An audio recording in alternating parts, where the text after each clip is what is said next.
Il y a des nuits dans votre vie où l'obscurité semble définitive. C'est une lourdeur qui s'installe non seulement dans la pièce, mais profondément dans votre âme.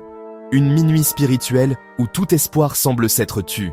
C'est la nuit noire de l'âme. Votre corps souffre d'une fatigue que le sommeil ne peut apaiser. Votre esprit rejoue chaque échec, chaque peur, chaque blessure. On a l'impression que même Dieu a détourné son visage, vous laissant seul dans votre fragilité. Le silence du ciel peut être le bruit le plus fort. La prière du psaume 6 ne commence pas par une exigence, mais par une humble supplication de miséricorde.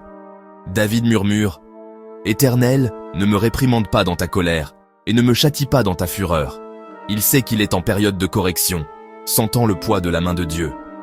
Mais son premier instinct est de faire appel à la nature de Dieu, sa miséricorde, non à son jugement. Il ne nie pas ses fautes. Il demande à Dieu de le traiter avec tendresse, et non avec fureur. « Jusqu'à quand, Éternel, jusqu'à quand ?» C'est le cri du cœur fatigué. Demander « Jusqu'à quand ?» est un acte de foi. Après avoir déversé sa douleur, David change de stratégie. Il commence à raisonner avec Dieu, non pas par arrogance, mais par une profonde compréhension du propre désir de Dieu.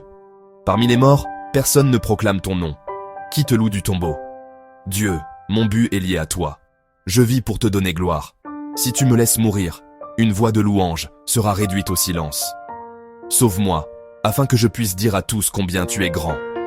David croit que Dieu est un Dieu des vivants, un Dieu qui se délecte des louanges de son peuple. Vous ne demandez plus seulement une bénédiction, vous demandez à être une bénédiction. Dans cette partie du psaume, David cesse de discuter et décrit le bilan physique dévastateur. Il dit « Je suis épuisé de mes gémissements ». Ce n'est pas une tristesse momentanée, c'est un épuisement profond qui s'est infiltré jusqu'à ses os. Le gémissement est constant, une bande sonore de sa misère jour et nuit. Toute la nuit je baigne mon lit de mes larmes, j'inonde ma couche de mes pleurs. Mes yeux sont affaiblis par le chagrin, ils défaillent à cause de tous mes ennemis. Dieu comprend les nuits sans sommeil, votre point de rupture est le point de départ de Dieu.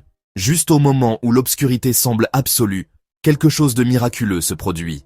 Le ton du psaume change radicalement, sans avertissement. C'est comme si une lumière s'était allumée. Éloignez-vous de moi, vous tous qui faites le mal, car l'Éternel a entendu mes pleurs. C'est le soudain de Dieu. Il n'a pas encore vu la victoire, mais il a entendu le vainqueur. L'Éternel a entendu mes pleurs. L'Éternel a entendu ma supplication. L'Éternel accueille ma prière.